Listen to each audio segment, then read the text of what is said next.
123，123，123，123，4、5、6、7，123，喂，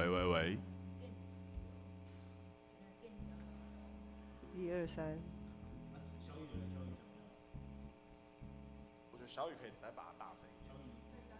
喂，我几乎把它拉到那礼拜五，我把它拉到跟我一样。对。小雨的声音比较小。对啊，刚你那我觉得很好哎。12345，12345。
我们在礼拜天的早上，我们一起来起立，来敬拜我们的神。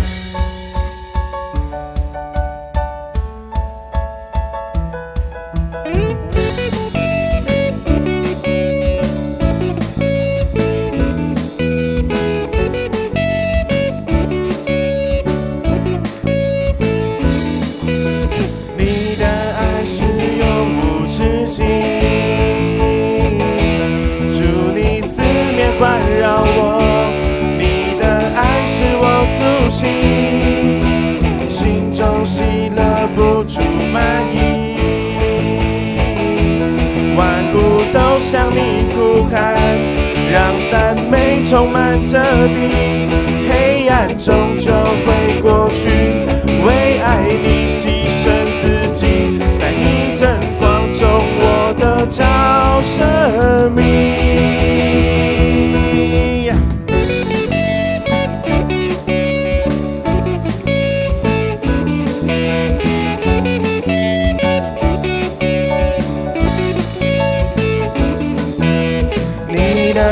是永无止境，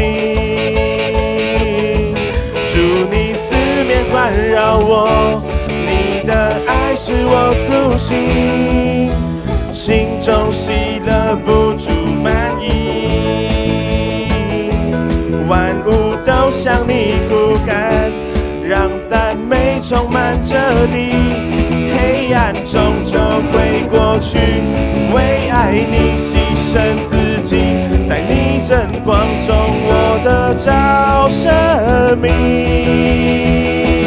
我伸出大能双手，释放你属天荣耀，主是何等的奇妙，与你同行何等美好，让生命真光照耀。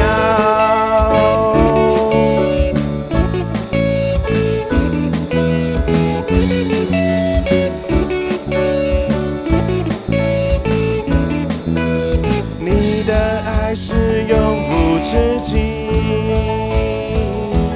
祝你四面环绕我，你的爱使我苏醒，心中喜乐不住满溢，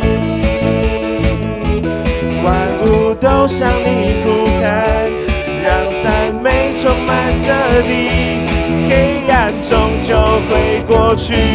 为爱你牺牲自己，在你真光中我得着生命。我伸出大能双手，释放你属天荣耀。主是何等的奇妙，与你同行何等美好，让生命真光照耀。我伸出大能双手，释放你属天荣耀。主是何等的奇妙，与你同行何等美好，让生命真光照耀。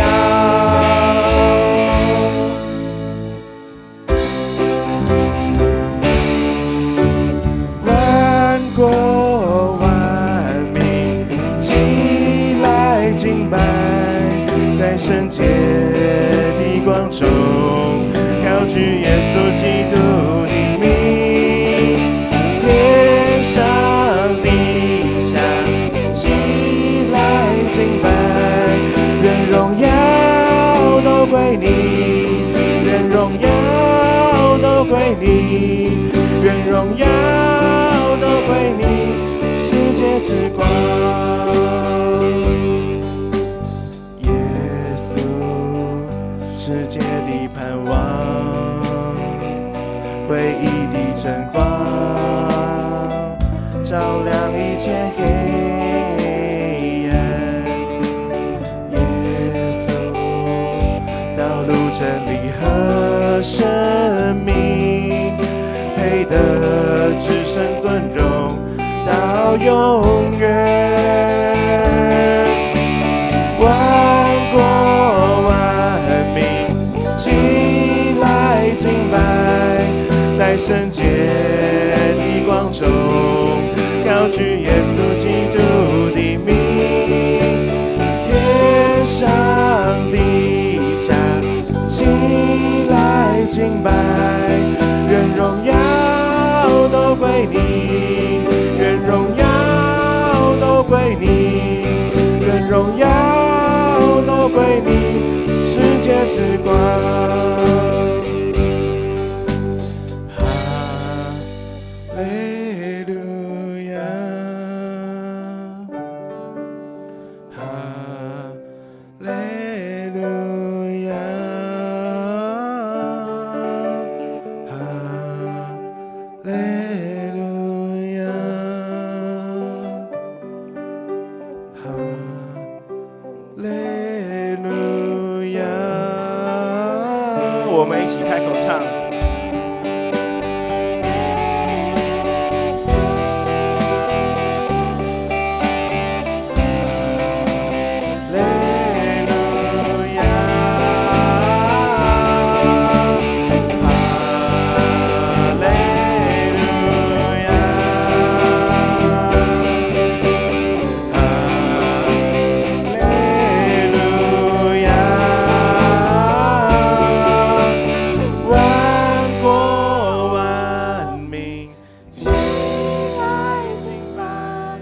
在圣洁的光中高举耶稣基督的名，天上地下起来敬拜，愿荣耀都归你，愿荣耀都归你，愿荣耀都归你，世界之光。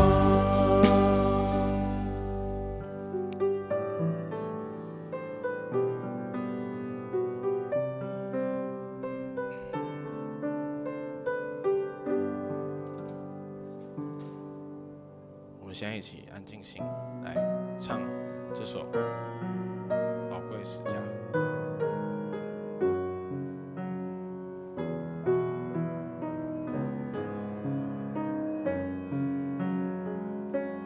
主耶稣，我感谢你，你的身体为我而生，带我出黑暗，进入光明国度，使我再次能看见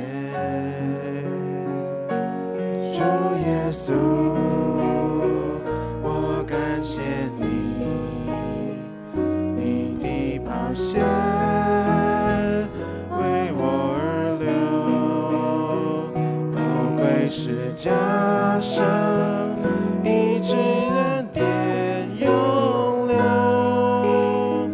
使我完全的自由，宝贵是加的大能赐我生命，主耶稣，我夫妇敬拜你，宝贵是加的救恩，是你所立的约，你的爱永远不会改变，主耶稣，我感谢你，你的身体为我而生，带我出黑暗，进入光明国度，使我再次能看见主耶稣，我感谢你，你的宝血为我而流，宝贵是加上医治恩典永留，使我完全的自由，宝贵是加的大能赐我生命，主耶稣，我夫妇敬拜你，宝贵是加的救恩，是你所立的约，你的爱永远不会改变，宝贵是加的大能赐我生命，主耶稣，我夫妇敬拜你，宝贵是加的救恩，是你所立的约，你的爱永远不会改变，宝贵是加的大能赐我生命，主耶稣，我夫妇敬拜你，宝贵是加的救恩，是你所立的约，你的爱永远不会改变。我们一起来低头做个祷告。主啊，我们谢谢你，你是光，是盼望，也是掌权的主。我们知道你的手中有公义的杯，你审判世界，也看顾那些敬畏你、信靠你的人。主耶稣，谢谢你为我们走上十字架，替我们承担本该属于我们的刑罚，让我们今天可以站在这里，用自由的心来敬拜你。接下来的时间，求主让我们在敬畏中认识你，在感恩中听见你对我们说话。奉主耶稣的名祷告，阿们。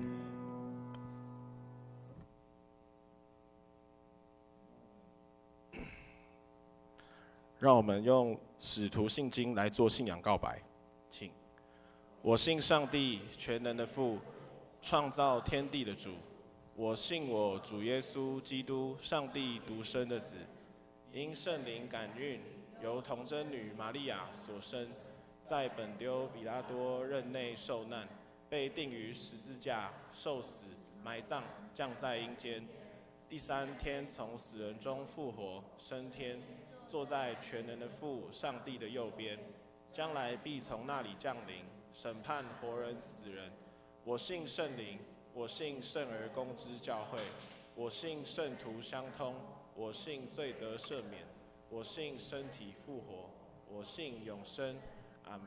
请坐。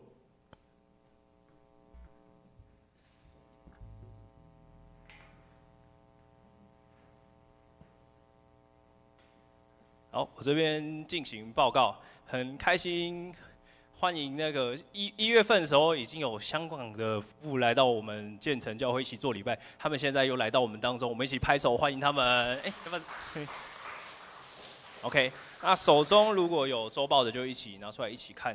我这边来一起报告，像公导事项的部分，现在世界上会面对到许多挑战，愿主的怜悯慈悲全能够作为我们生命中的盼望。再来第二点，代祷事项需要代祷的弟兄姐妹都有印在周报上面，我们也求上帝他大能的手能够安慰他们，还有建成主日学的老师及家长，求上帝能够用他的智慧教导这些小孩以及老师们。再来教会消息报告。在本周5月8号，礼拜四周四10点半到1点半，我们本堂2位牧师会到剑桥教会参加牧者灵修的分享。如果这段时间需要找牧师的，也可以跟干事联络。在第二点，下周日是母亲节的感恩礼拜，主日学、青少期还有社区据点有准备献诗跟影片，来对我们的母亲表达我们的感谢跟怀念。欢迎大家可以邀请自己的母亲一同来参与礼拜。第三点，这次青少期很用心，他要准备了一个影片，要在他们献诗的时候播出来。那邀请大家，如果有跟母亲的照片，可以在5月7号前交给英干事。那照片里面需要本人跟母亲合照，那数量不限，然后他们会把照片进行优化跟调整。然后呈现最棒的感谢跟怀念给大家。再来第4点跟大家都有关，5月25的主日爱餐后，教育部会举办全教会的趣味竞赛。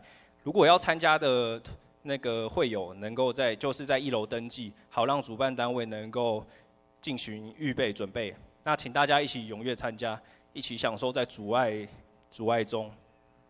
在第5点，长执会有决议说，上半年度的爱餐奉献会作为缅甸地震的灾区重建之用。第6点，今年3月的财务周报已经公布在1楼的公布栏，如果有错误或是有需要更正的，就可以跟我们的干事英姐做登记。好，那报告到这边。那像那个奉献明细就各自可以自己参阅。那我们现在进行奉献，请服侍同工。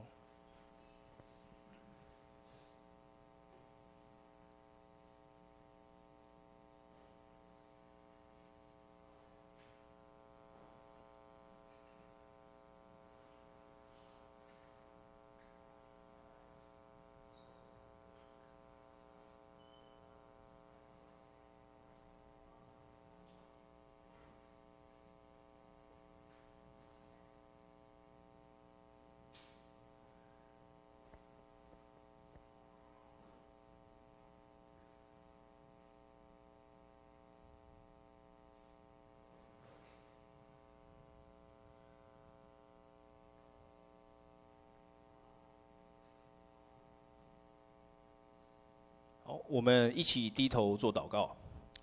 主啊，黑暗终究会过去，我们等待您再次的到来。谢谢你透过宝贵的十架所流的血，为我们而舍命拯救我们。也求主教导我们如何丢去我们的骄傲，使万国万民起来敬拜你。主啊，你就是那道生命的真光。我们有许多的弟兄姐妹需要你的安慰，需要你的医治。教会中也有许多事工需要你的教导，求上帝一切都看顾保守，赐给我们智慧，赐给我们力量，赐给我们勇气。感谢上帝，我们也要用我们微薄的金钱作为圣工之用。最后，我们也要用上帝所教导我们主祷文一起祷告说：我们在天上的父，愿人都尊你的名为圣，愿你的国降临，愿你的旨意行在地上，如同行在天上。我们日用的饮食，今日赐给我们，免我们的债，不叫我们免了的债，不叫我们遇见试探，救我们脱离凶恶。因为国度、权柄、荣耀，全是你的，直到永远。阿们。圣经今天的经文记载在诗篇75篇1到10节，这里我来念，你们来听。上帝啊，我们称谢你，我们称谢你，因为你的名相近，人都叙述你的奇妙作为。我到了所定的日期，并按正直施行审判，地和其上的居民都消化了。我曾立了地的柱子。我对狂傲人说，不要行事狂傲；对凶恶人说，不要举脚，不要把你们的脚高举，不要挺着颈项说话，因为高举非从东，非从西，也非从南而来，唯有上帝的断定，使这人降卑，使那人升高。耶和华手里有杯，其中的酒起沫，杯内满了掺杂的酒，他倒出来，地上的恶人必都喝这酒的渣滓，而且喝尽。但我要宣扬直到永远，我要歌颂雅各的上帝。恶人一切的脚我要砍断，唯有义人的脚必被高举。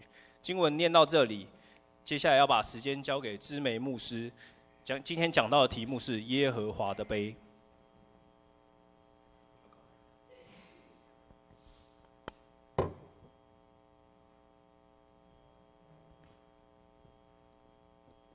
好，各位弟兄姐妹，大家平安。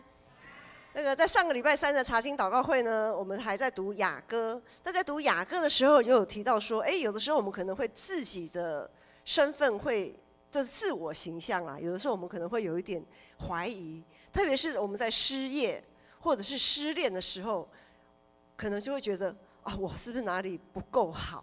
这样子，好，那也因此从这个角度来切入来看，我们会想，成为一个基督徒，我们是不是也曾经思考过，我们该如何把信仰落实在生活里？我这样做是对的吗？我那样子做，上帝有喜悦我这样做吗？我到底要怎么样的反应才是正确，是上帝所喜悦的反应？像最近这几个月就是有一个非常重大的事件，这几个已经延续好几个月了，就是罢免联署的这个事件。在这个事件上面，我们的立场是什么？好，婉柔跟小贾，你们应该没有因为这个事件吵架吧？好，这样，好，就是我们的立场是什么？我们又该拿出怎样的行动，在面对大家这边说公说公有理，婆说婆有理的情况下，我们该怎么样去判断？那另外再拿一个例子，就是最近牧师常常跑医院，牧师总是比较容易跑医院，要探访会友哈。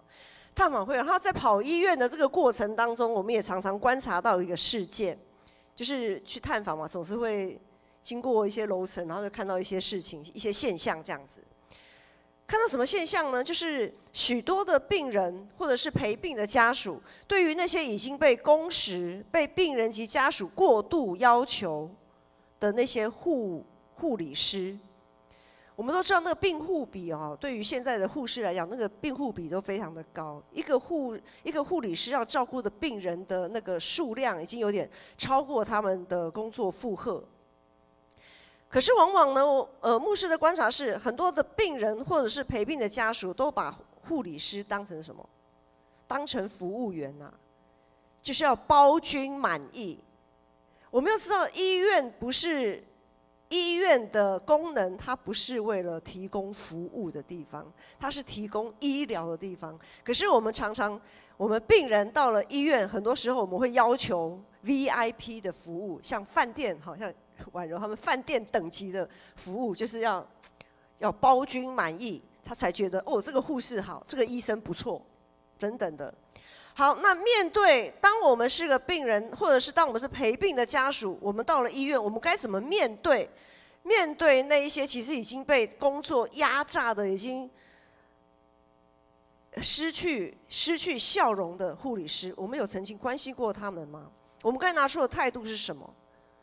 其实只要我们用心观察，在我们的生活点点滴滴不难发现有许多不公不义的现象，不公不义的事件都充斥在我们的生活里。当这些不公不义的事件累积到一个程度，就会让我们的情绪翻腾，火冒三丈，进而引发反对抗议的浪潮。所以就会有人要上街头嘛，走上街头嘛，好像要罢工事件啊等等的，好像之前几天5·1劳动节就有劳工，好要抗议，好上街头要抗议一些他们觉得对他们不公平的事件。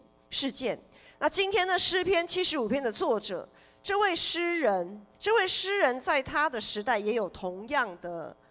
他也观察到许多，或他自己也面对许多这样不公义的情况，他有许多的感触。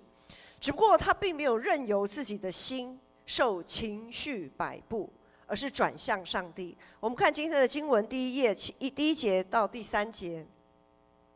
第1节到第3节这边说：上帝啊，我们称谢你，我们称谢你，因为你的名相近，人都述说你奇妙的作为。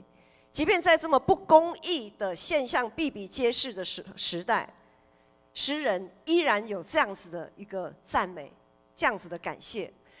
第2节说：我到了所定的日期，这个我是指上帝。好，上帝他到了所定的日期，他必按正直施行审判。这是诗人对上帝的，我们讲说信仰告白。他认识了上帝，他相信上帝到了所定的日期，必定会按正直施行审判，然后地和其上的居民都消化。当那个时候，当上帝施行审判的时候，地和其上的居民都消化，上帝会重新立定柱子。这个柱子呢，就是地的柱子，就是界限。上帝会重新洗牌，把人类所定的这一切人为的法则，通通都将崩解融化。上帝会重新立定界限，坚定这世界的柱子，恢复一个全新的秩序。因此，我们再看下一节4到7节。这个诗人呢，他就说：我对狂傲的人说，不要行事狂傲；对凶恶的人说，不要举脚，不要把你们的脚高举，不要挺着颈项说话。因为高举非从东，非从西，也非从南而来，唯有上帝断定，他使这人降卑，使那人升高。好，在这首诗篇里面，我们会看到有一个字重复出现。第4节，我们先看第4节、第5节好了。有哪一个字有重复出现？脚，对，好，我们再请放下一页。有没有在这一页找到那个脚？在哪里？第10节，好多脚，对不对？恶人一切的脚，我要砍断；唯有义人的脚必被高举。好，我们再回到上一页，谢谢。这个脚呢？脚是什么意思？脚呢，这是君王在旧约时代那个君王啊，每一个国王的头上，他的冠冕、他的皇冠，好，我们讲说皇冠这样子，都有突出的角。好，就是那个角作为装饰，象征这个在上位者的尊贵跟全能。然后呢，让底下的人就是心生畏惧啊，看了就心生畏惧这样子。在起初，我们都知道，上帝的选民以色列其实原本是没有君王统治他们的。以色列旧约时代，以色列本来是没有王的，他们直属上帝。上帝就差派摩西、约书亚先后带领他们出埃及，又进入迦南地。可是很不幸的，当他们进入迦南地，得地为业，拥有自己的产业之后呢，他们就逐渐远离上帝。整个士师记就在讲他们的心里没有上帝，整个信仰群体向下沉沦到一个地步，个人行自己眼中看为对的事情，就是上帝在哪呢都不知道，也不管了，不用去管他哦。我们觉得自己怎么好就怎么做，这样到一个地步，他们不要进入到，当我们从士师记，然后呢进到撒母耳记的时候，就会谈到一个地步，他们不要那个看不见的上帝治理他们，上帝看不见嘛，好，看不见，他们不要这个看不见的上帝治理他们，他们想要跟列邦列国一样，有一位王，有一位君王来治理他们，有一位可以端得出，我们讲说端得出场面，好，然后呢又有智慧，有勇有谋，看起来又英俊潇洒的君王来治理他们。他们就不断的撸啊，跟上帝撸啊，撸半天。上帝好啦，你们要一个王是不是？啊，就给你们吧，那就给你们这个王。好，既然是上帝就说了嘛，都答应了嘛。好，既然是上帝所拣选高立的君王，上帝他自然会把一个君王他该有的，他该赋予他的权柄跟能力、荣耀，通通给这个君王，使他的脚被高举。使君王的脚被高举，让他得以治理神的百姓。上帝使他们的脚高举，照理说，这些在地上获得尊贵尊荣的地位，他们的脚被高举的这些君王，应该要善尽职责。他们要善尽什么责任？最基本的就是他们要顺服上帝，不是顺应人心。其实这个在我们这个时代也蛮难的。很多时候，民主的力量，如果今天众人的说法都是偏离上帝道路的时候，你要站在哪一边？有的时候在群众里面，其实还蛮难选择的。曾经青少期有带，不是青少期，就是我们在长职退休会的时候，哈，我记得那时候是定性吧，然后你们就带了一个活动，就是圈，这边是圈，这边是叉。好，你认为对的，你就站在圈这边；你认为是这个错的，你就站在叉这边。有玩过这个游戏吗？好，有的人有玩过。就是呢，如果呢大家都跑到圈那一边，只有2、3个在叉那边，就会很尴尬，就觉得哦我错了，这样。好。所以我们在群众里面，我们都喜欢西瓜靠大边站，不会凸显自己比较奇怪这样子。好，所以这个问题就来了：当众人我们在这个结构性不公义的这个世代生存的时候，其实有的时候我们真的很难顺应，就是当上帝跟人心只能2选1的时候，很多时候我们会很难坚持选择上帝的道路。好，这是以色列他们要的，他们要这个王。他们这个王呢，很多时候我们都知道，纵观旧约以色列的历史，能够如此顺应上帝、不顺应人心的君王，实在是少之又少。大多数拥有权势的君王都为了顺应人心，无法行耶和华眼中看为正的事。就更别提那些在他们底下，在这些君王底下，那些极尽谄媚、滥用权势的官员。于是，正如这首诗篇的诗人他所观察到的一个现象，就是恶人的脚总是被高举。恶人的脚总是被高举。这个诗人很想怎么样？他很想做一件事，就是第4节这边讲，他很想向那些有权势的恶人呐喊。说：你们不要再这么狂傲了，你们不要再高举自己的脚了，你们不要总是硬着颈项说话，顶撞上帝。他甚至已经这样子呐喊了，这样子去指责那些恶人。只不过就在这个诗人他自己在高举自己的脚的时候呢，他在高举正义的旗帜，不断向恶人呼吁的过程当中，他突然感到一阵背脊发凉啊。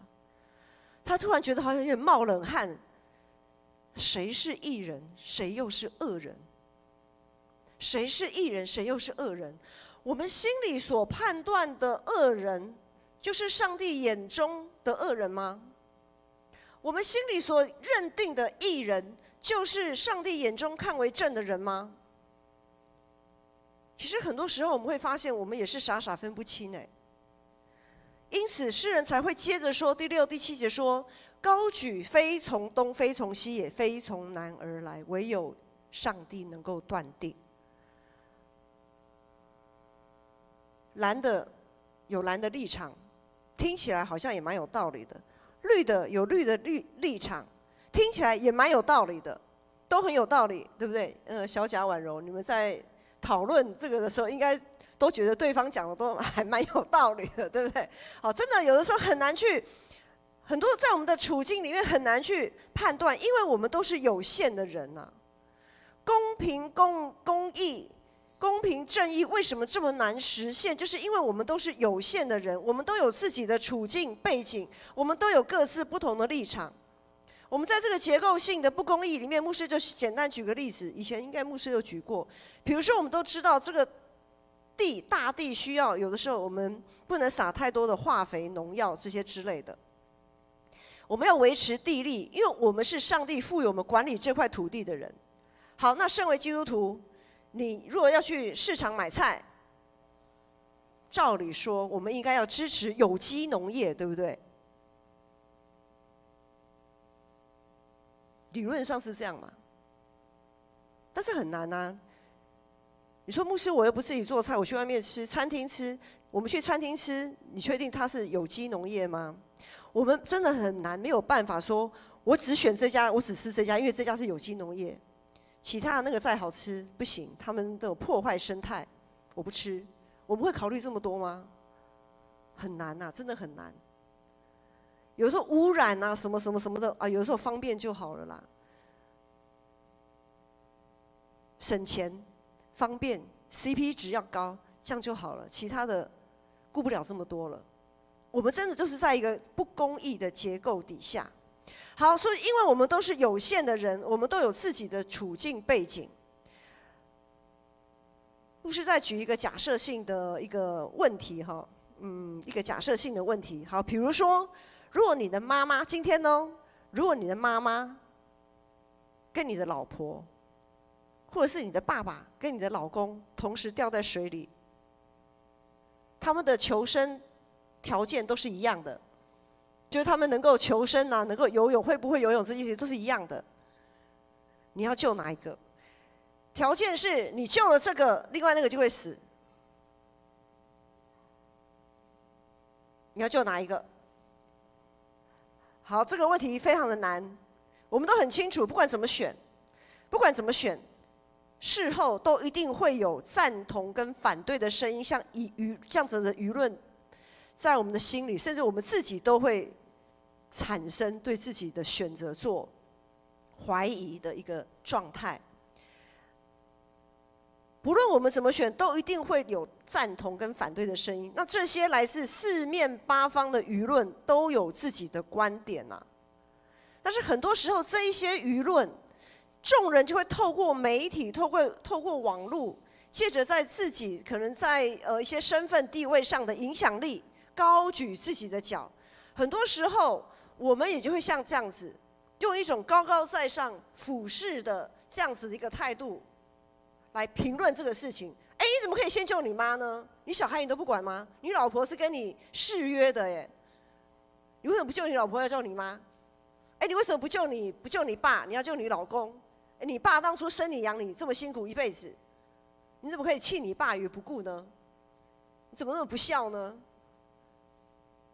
哇，我们好像审判官哦。很多时候我们在评论、在看待一些事件的时候，我们会高举自己的脚。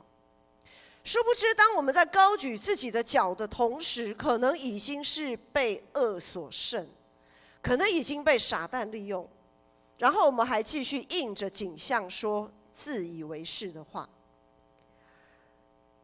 刚这个例子比较偏激一点啦，比较极端一点。好，牧师再举一个比较不那么极端，平常我们都可以碰得到的事情。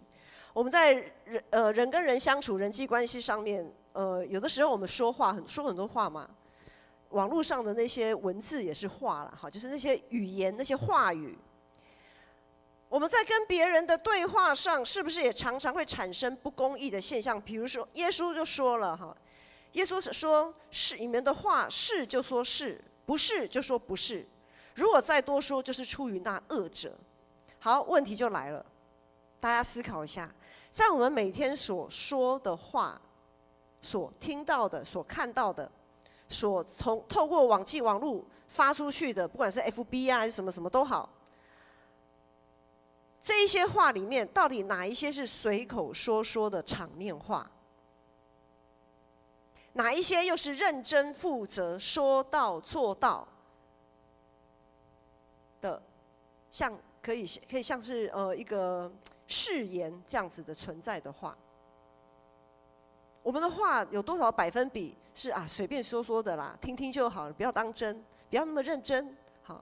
还是呢，你说的话的比例里面呢，有比较高的就是我说到做到，绝不食言，一言既出，怎么样？驷马难追。好，我们的话比较多是属于哪一种成分比较高？真真假假充斥在我们的生活当中啊。资讯不对等的现象比比皆是，谁能说自己的判断最为准确呢？谁又能打包票说上帝使这个人升高，哇，这个人真的是不错哎，然后他就一定是上帝所看为喜悦的吗？又或者上帝使那人降卑这个人真的是情况真的是非常的不好，就是因为上帝厌恶他？我们只能看表面就能做评断吗？前几天，如果大家有按照读经进度，当我们在读诗篇73篇的时候，在诗篇73篇里面，我们会发现，有的时候上帝使那人升高，使某人升高，是为了要将来可能在将来审判的时候，将他重重的摔下来。有的时候，上帝使某一个人升高，其实是为了在最后审判的时候，把他重重的摔下来。我们才读过的路加福音有一个无知的财主，就是这样子啊，对不对？上帝使他多么的富有啊，每天这样子，这生活过得真的是超级让人羡慕的。可是他的结局是什么？好，另外一个相对的，上帝使某人降卑，有的时候可能是为了在将来审判的时候，可以大大的把它高高举起来，可以得到尊荣。就像无知的财主相对的那个一个角色是谁？拉撒路。但是我们处在现在这种资讯爆炸又迅速流通的时候，常常因为许许多多表面的现象，我们就失去自我省察的能力。我们很容易会被带风向，我们很容易会跟着媒体网络的那样子，就是任由自己的情绪不断的沸腾，以至于我们无法像诗人一样这样子的冷静警醒。搞了半天，结果是自己被魔鬼撒旦利用，陷入罪里而不自知。自己一直高举正义的旗帜，其实自己还有这么多生命里面还有这么多的黑暗面还没处理。上个主日的礼拜，那位王伯贤传道，他有提到说，我们在教会里常常会有属于自己的判断。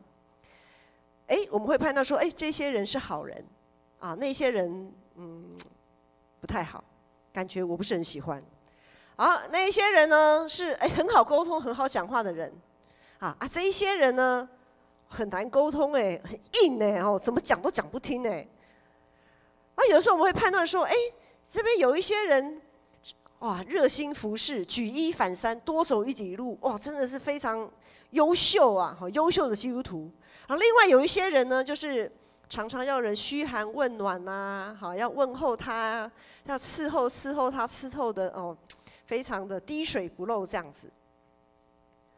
很多时候我们会只看表面，却没有更谦卑的去省察自己的内心状态，是不是在不知不觉当中，在我们的心里有许多的论断。谁是好人？谁是好人？使徒保罗曾经引用诗篇14篇说，没有义人，连一个都没有，我们都是蒙恩的罪人。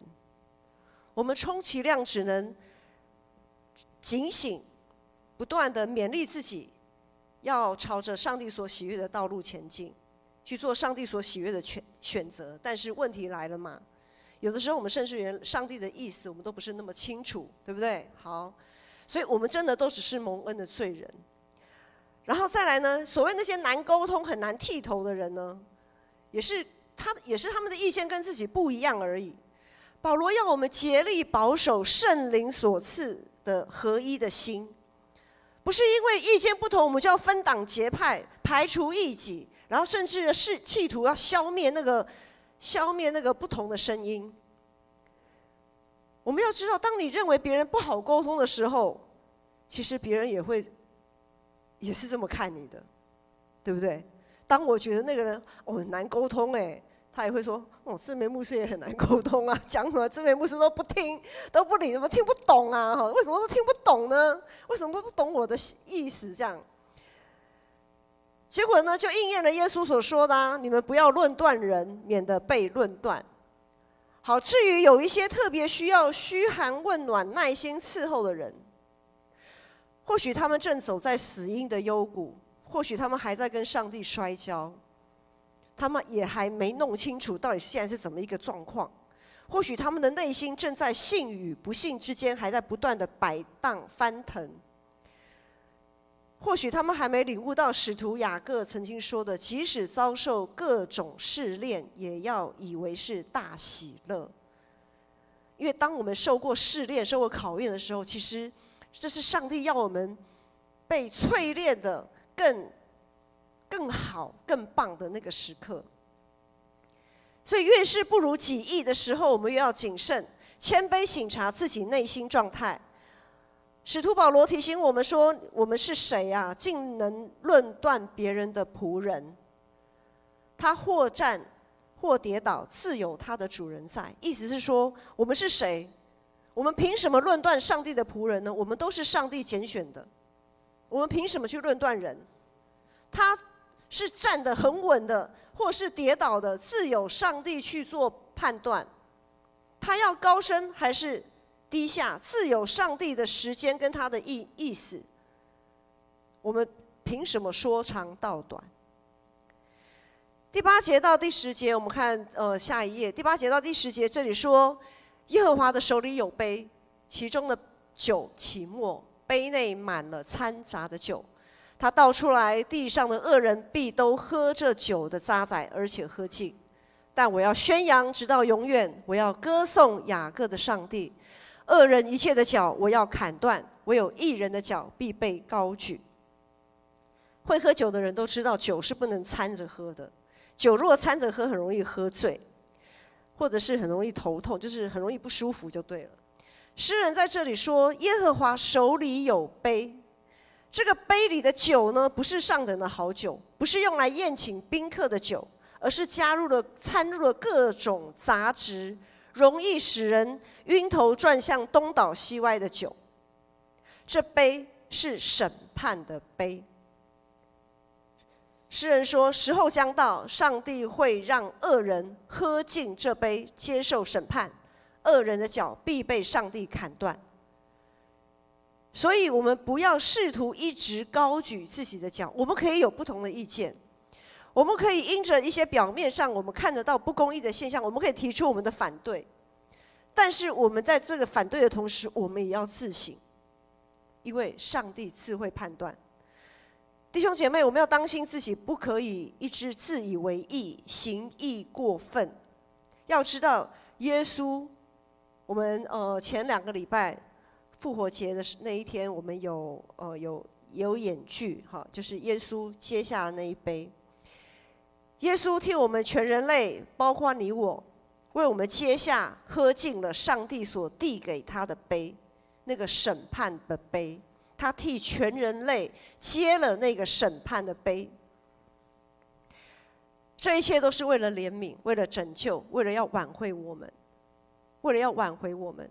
既然上帝没有挪去给耶稣的杯，而耶稣也定义接受顺服上帝，接受了，他喝尽了那杯，那么身为基督徒的我们又还能说什么呢？身为基督徒的我们又还能论断什么呢？我们所能说的难道就不是正如主祷文所，我们每次在主祷文祷告说，主啊，求你免了我们的债，求主帮助我们能赦免他们人的罪，能原谅他人的罪，因为我们也是这样被上帝赦免的。我们可以原谅别人，是因为我们是这样子被原谅的。义人的脚在最终果然会被高举。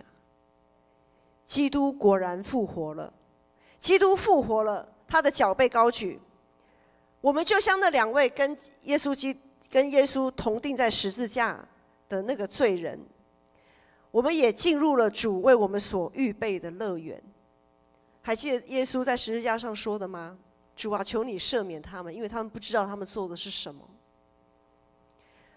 还有3次不认主的彼得，上帝也没有，耶稣也没有斥责他，他被复活的耶稣温柔的挽回，重新得以被坚固。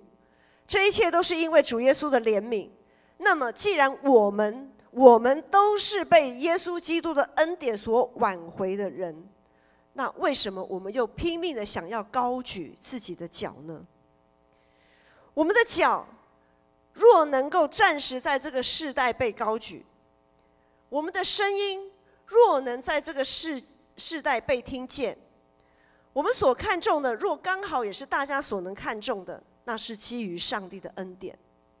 但是当我们的脚被高举的时候，也或许是上帝的试炼临到的时候。因此我们必须要更加谨慎，因为唯有耶稣基督能断定谁的脚会在最终面对审判的时候被高举。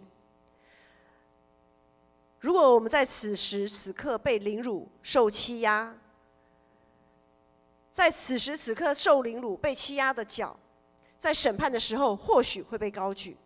那么在此时此刻被高举被拥戴的脚，在审判的时候也可能会被砍断。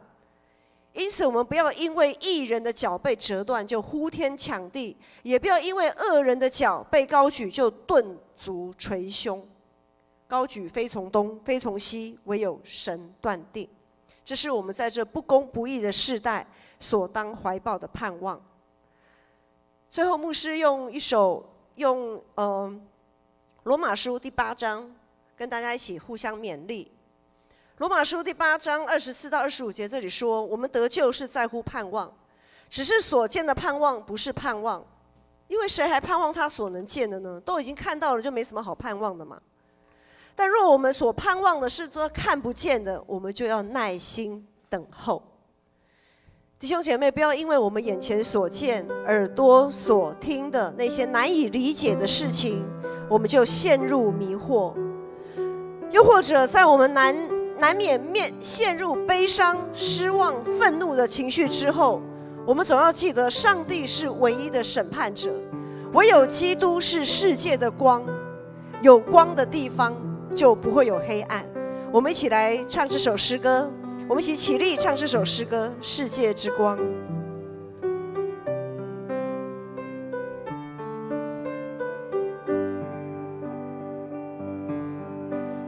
耶稣，世界的盼望，唯一的真光，照亮一切黑暗。耶稣，道路、真理和生命，配得至圣尊荣到永远。万国万民起来敬拜，在圣洁的光中高举耶稣基督的名，天上地下起来敬拜，愿荣耀都归你，愿荣耀都归你，愿荣耀都归你，世界之光。耶稣，世界的盼望，唯一的真光，照亮一切黑暗。耶稣，道路、真理和生命，配得至圣尊荣到永远。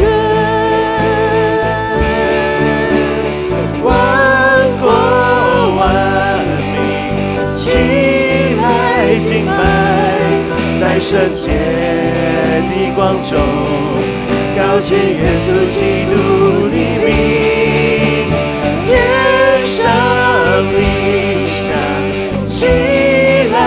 敬拜，愿荣耀都归你，愿荣耀都归你，愿荣耀都归你，世界之光。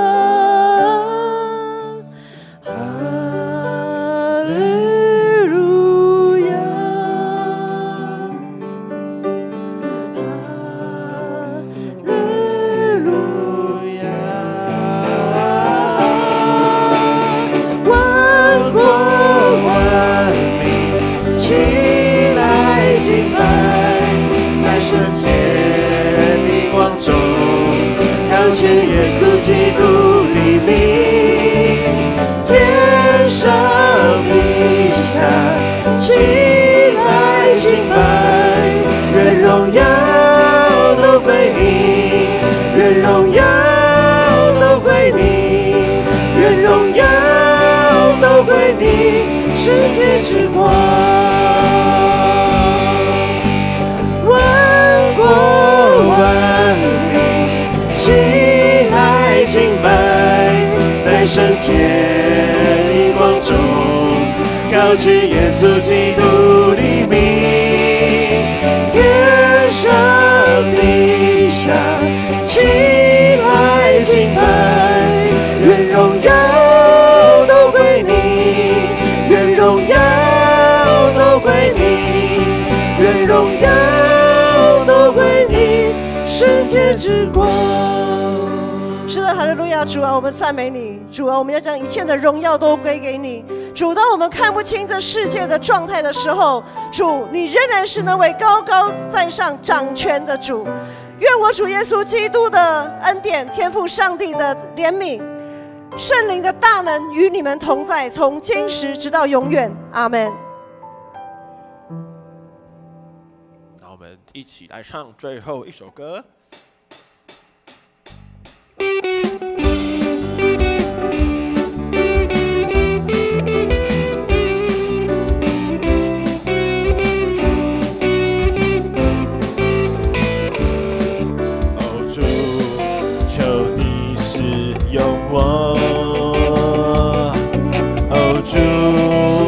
差遣我，是被掳的释放，瞎眼的看见，叫那受压制的自由。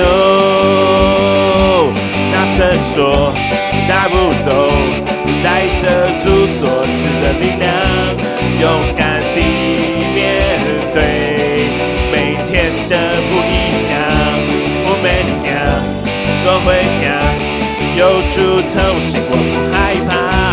我要去传扬，每天都说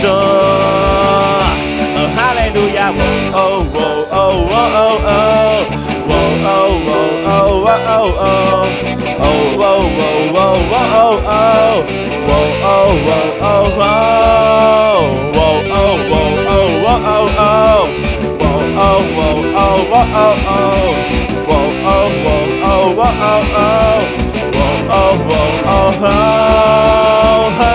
大声说，嘿，大步走，嘿，带着主所赐的力量，勇敢地面对每天的不一样。我每天，嘿，走回家，有主同行，我不害怕，我要去传扬，每天都说，哦，哈利路亚，哦，哈利路亚，哦，哈利路亚，哈利路亚，哦，哈利路亚。课堂礼拜到这边结束，楼下有爱餐，大家会后互相请安，互相打招呼。